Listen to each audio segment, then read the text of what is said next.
All right, let's look at question 49. It says the angle of elevation of the top P of a ladder, PQ. Let's look at it. This is the angle of elevation from its base. Let's say Q. This is Q. This is the ladder. This is the top of the ladder P. So from here, me standing here, looking at this place, the angle of elevation, that's this point. Let's say this is the wall. Up to this point, this is the base of the wall.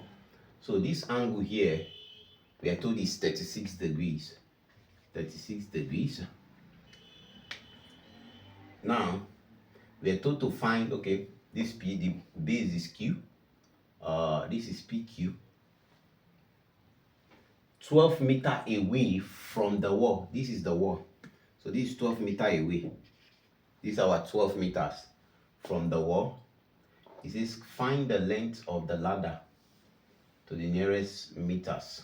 So this is where we are looking for X. So if here is 36, from your alternate angle, Z angle, if here is 36, here will be 36 degrees also. Then from our trigonometry ratio, what are we going to use from our SOH CAH TOA? SOH CAH TOA. From here, we are given that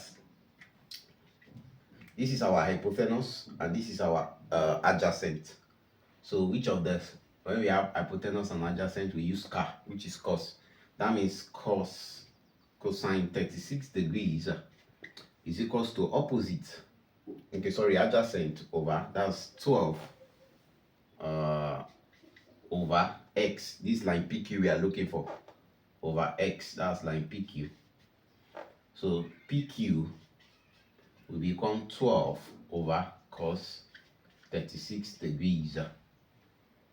This should give us about PQ is equals to 14.83 meters, which is approximately 15 meters.